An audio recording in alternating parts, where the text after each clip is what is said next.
Ciao a tutti, benvenuti a questa edizione 2020 di Israel, Festival di Cinema del Reale, che quest'anno sarà interamente online in streaming gratuito su mymovies.it. Io sono Alberto Diana del comitato di selezione e sono molto felice di avere con me oggi Raúl Soto Rodríguez, regista colombiano del film del concorso internazionale El Segundo Entierro de Alejandrino. Bienvenido Raúl. Hola, buenos días, ¿cómo están? O buenas noches para ustedes. Gracias. Entonces, para poner un poco en contexto a quien nos escucha, tu película nos lleva a conocer a la comunidad de Alejandrino, del chamán, que 5 años después de su muerte le pide en sueño a su esposa Teresa un segundo entierro para que su espíritu se libere y pueda, vamos, acceder al cielo de los Semberá, ¿no? Que la población indígena, una de las más importantes de Colombia, ¿cierto? Primero quisiera preguntarte, ¿dónde vive esta comunidad y cómo alcanzaste a conocer esta realidad que filmaste? Bueno, lo primero fue pues darle las gracias por esta oportunidad de estar en Israel. Para mí es maravilloso estar en un lugar que de cine etnográfico, se hacen muy difíciles ahora por la pandemia y por el tiempo que vivimos. Bueno, te cuento, Alberto, la comunidad en Vera, donde hicimos la grabación, está en un lugar cercano a la frontera entre Colombia y Panamá, por decir algo. Es un lugar completamente selvático, es una selva tropical húmeda. Ellos quedan, nosotros tuvimos que viajar en auto 4 horas para llegar allá y luego tuvimos que viajar en mulas 2 días para llegar ya al resguardo de la comunidad. Es bastante lejano y lo que yo sentí era que iba dejando atrás de mí como un lugar de la civilización, iba cruzando un umbral de tiempo para penetrar una cultura primigenia muy, muy poderosa que todavía se conservaba como en sus cosmovisiones muy auténticas, a pesar de que ya pues Occidente los había tocado completamente. Muy interesante. Y exactamente, ¿y cómo fue que alcanzaste a conocer esta Ah, comunidad y ok, esta sí. historia? Claro, bueno, en la organización indígena de Antioquia, que es acá la región donde nosotros vivimos, yo trabajo mucho con ellos y en un momento dado del comienzo del 2017 les dije que hiciéramos una historia muy fuerte sobre la cosmovisión indígena y entre todos los temas que salieron, salió el del segundo entierro de Alejandrino por la urgencia que tenía Teresa de hacer algo con su esposo. Yo vi la oportunidad de hacer un gran relato allí y me aposté con mucha fuerza a que así sucediera y en la organización indígena de Antioquia de alguna manera me facilitaron como todos los contactos con la comunidad indígena, que entre otras cosas eran contactos que se mandaban como en botellas, en botellas, o sea, se enviaban y a los 15 días volvía la respuesta porque eran viajes lejanísimos Impresionante. para obtener los permisos y así se fue estableciendo hasta que un día logré como reunir a toda la familia de doña Teresa, a sus hijos, en el pueblo de Urrao y allá nos tuvimos un encuentro y a partir de ahí sí ya empezamos a organizar como las acciones del documental. Interesante.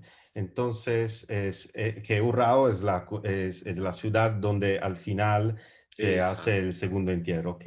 Y bueno, y después de desenterrar el cuerpo, pues ya la premisa de la película es extremadamente fascinante para mí, ¿no? Pero sobre todo es extremadamente intrigante también que después de desenterrar el cuerpo, Teresa lo encuentra momificado, ¿no? Y entonces ahí se genera una cuestión de miedo alrededor de la comunidad que eso hace de detonador un poco a la película, ¿no? ¿Qué es esto? Que tienen el miedo de que el espíritu del chamán pueda volver a traer muerte en la comunidad.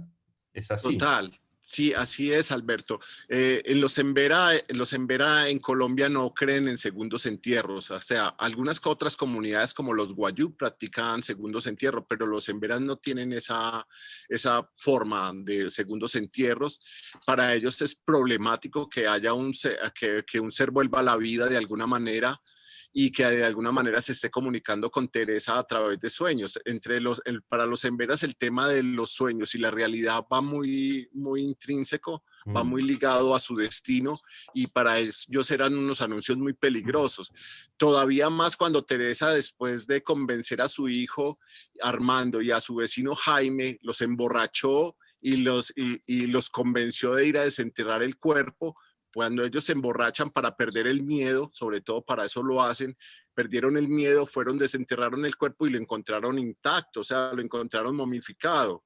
A partir de ahí empezaron un montón de preguntas para ellos, qué debían hacer con ese cuerpo momificado, era aterrador lo que les estaba pasando, o sea, ellos fueron siguiendo el rastro de un sueño a a hacer algo y ese algo tuvo unas nuevas implicaciones porque lo primero que querían hacer era tasajearlo, o sea, cortarlo en pedazos, que es lo que hacen con estos cuerpos cuando vuelven a la vida según ellos, pero Teresa impidió que hicieran eso. Ella dijo, no, prefiero que yo desposeerlo, o sea, quitarle los espíritus que lo detienen en este tiempo y luego permitir que él haga un...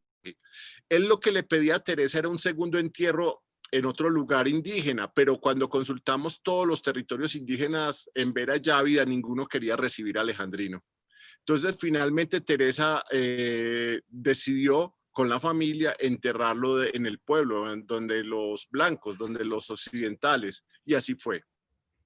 Ok, es extremadamente interesante y sobre todo fascinante eso que dices de que la, digamos, la visión en verano, la vida y el sueño se entrelazan, ¿no? De alguna manera, eso es algo también muy cinematográfico, yo creo. Y Totalmente, eso determinó muchas cosas. Es la primera vez en toda mi carrera que un sueño determina las acciones de un presente en un documental. O sea, estamos trabajando un documental entero y toda una empresa porque alguien soñó con su esposo que le pedía que lo cambiara de lugar porque estaba aburrido, enterrado. increíble.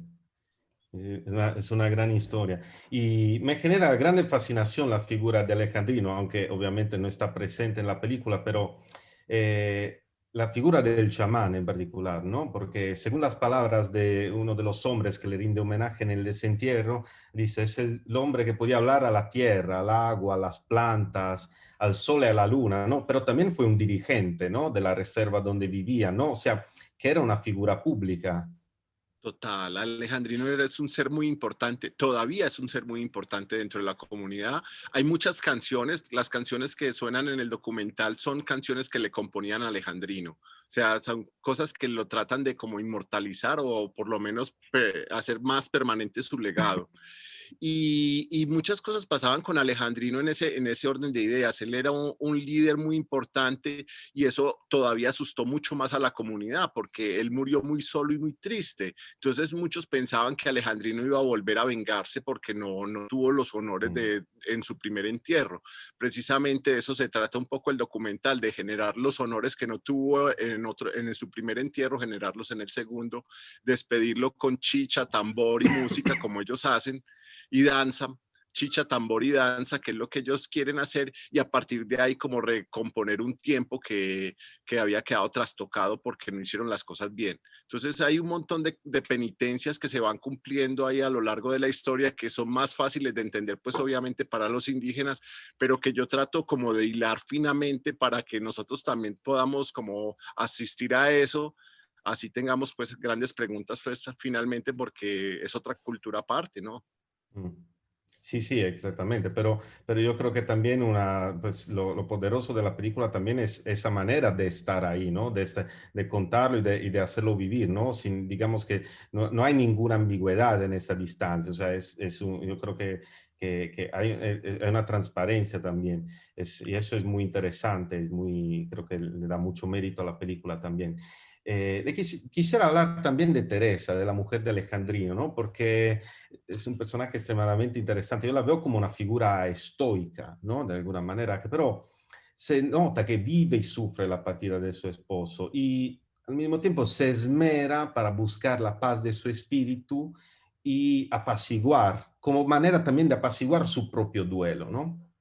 Eh, ella de alguna manera es también la que nos abre a ese mundo de espiritualidad, ¿no? Porque es su voz la que nos permite conocer a Alejandrino y conocer ese mundo, ¿no? Entonces quisiera también saber un poco más sobre cómo creaste esa relación con ella. No, te vas a morir de la risa. La relación con Teresa fue una cosa muy fortuita. Nosotros casi que no la conocíamos, conocíamos referencias de ella antes de llegar al rodaje, porque ella vivía pues en Andabú, que es la profunda selva, allá donde fuimos, y nosotros básicamente no habíamos entablado como una relación. Pasó algo muy curioso, cuando llegamos nosotros, a uno de los indígenas le dio por generar el rumor de que nosotros llevábamos una maleta llena de dinero y que ese dinero lo íbamos a repartir entre nosotros y que no le iba a tocar nada a Teresa. Con eso que hizo este compañero indígena, me generó algo muy interesante que fue poderme acercar rápidamente a Teresa a aclarar un problema y cuando aclaré el problema con Teresa, mirándola a los ojos y diciéndole: Teresa, usted es la líder de esta comunidad y yo soy el líder del documental. De aquí en adelante las cosas van a ser entre usted y yo. Lo que usted diga es lo que se va a hacer de parte de ustedes y lo que yo diga es lo que se va a hacer de parte de nosotros y los demás pues no van a poder decir nada porque no están enterados ni siquiera de lo que hacemos. O sea, este es un acuerdo entre usted y yo. Y a partir de ahí me dio la mano y yo creo que cuando ella me dio la mano y me miró con sus ojos, yo creo que cerramos un pacto, que es el pacto que ciñe el documental, ese pacto que permitió Mm. acercarnos, permitió establecer una confianza muy profunda, que pocas veces he tenido con otros personajes. Entonces, lo que te quería decir, Alberto, que muchas veces un problema resulta ser el gran propiciador de eventos. Mm, exactamente. Eh, y algo muy interesante también es esa travesía, ¿no? En la selva para llevar al cuerpo, digamos, del lugar de sepultura a otro, ¿no? Bajo la lluvia. Me imagino que eso fue un, digamos, un momento también muy difícil de filmar, ¿no? Y me preguntaba, pues, en cuánto tiempo se ha rodado y cuántos kilómetros fueron aproximadamente, ¿no? En el recorrido del lugar a otro. Bueno, no fue mucha distancia. La verdad que acá la distancia se mide como en tiempo, entonces se podría decir que fueron 2 días de camino en mula, que eso quiere decir mucha distancia. Y sí, fue en un lugar muy grande, todavía es muy selvático acá en Colombia, donde pues hay poco contacto, pues como con la civilización, afortunadamente, digo yo. Y la verdad que el camino era un camino también lleno de espiritualidad para ellos. Tenía como lugares donde ellos podían hacerse, lugares donde se debían detener, lugares donde debían hacer ciertos como pagamentos y cumpliendo como unos rituales, como de, por ejemplo, el cuerpo, como lo tenían que depositar en la tierra, tenían que sembrar una cruz, poner unas piedras, tenían que hacer unas cosas así porque para ellos el camino es un camino lleno también de permisos de los espíritus para que Alejandrino Mm. pudiera transitar y eso lo iba liberando Teresa poco a poco. De otra forma, también el camino es agreste porque es selva tropical húmeda de la región andina, es muy fuerte, es llena de zancudos, de mosquitos, de todo. Todo el equipo técnico se tuvo que hacer unos baños con unos chamanes, nos bañaron nos hicieron pues como una especie de ritual y eso te lo juro que ni siquiera un mosquito me picó. O sea, es que nos fue demasiado bien. O sea, cuando llegamos estábamos agotados y de alguna manera al otro día seguía el documental porque Teresa tenía que seguir haciendo esos pagamentos. Entonces ya entramos como una noche donde ella hace su última ritual de despedida antes de depositarlo en el cementerio, que para mí fue como un lugar muy especial donde comprendí todo el poder y todo lo entrañable que era el asunto para Teresa y su familia. Y no, de hecho esas imágenes de cuando llega también a la ciudad son muy poderosas, yo creo, ¿no? Cuando ella está guiando el desfile del ataúd, ¿no? Para llevar el esposo al cementerio, ella tiene una fuerza y una tragicidad universal, digamos, ¿no? Un trágico universal, ¿no?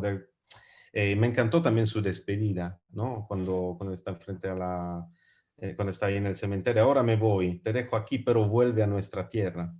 Total, y mira que son cosas que me fascina porque yo no sabía realmente qué estaba diciendo, yo no hablo en Vera Yávida, y después cuando las tradujimos nos dimos cuenta del valor que tenían y decía yo, pero esta señora, ¿será que se dio cuenta que estábamos haciendo una película o nunca se dio cuenta que estábamos haciendo una película?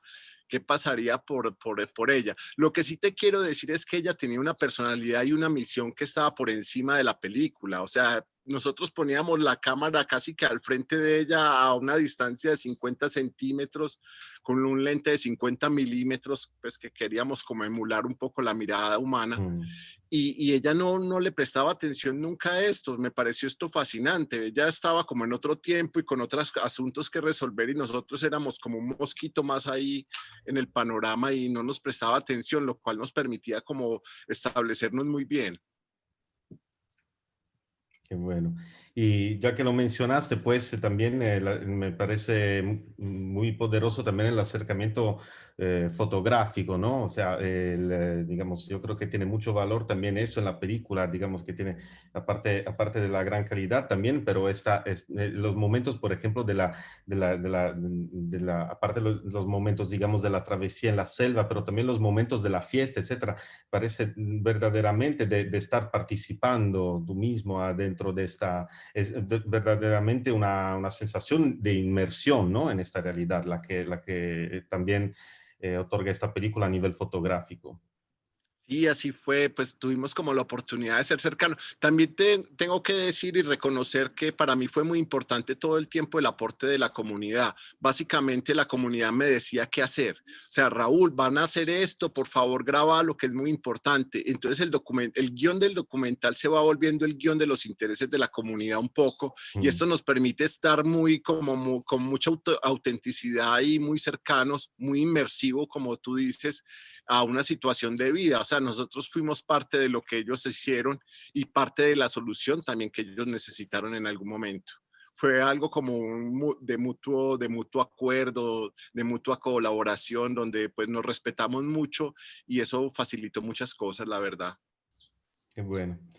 Pues te agradezco por esta película tan poderosa y bueno, esperamos tener la suerte de invitarte físicamente una próxima vez. Mientras Ah, tanto, estamos aquí en la distancia y esperamos que todo el mundo aquí pueda disfrutar de tu película y un abrazo grande y cuídate mucho.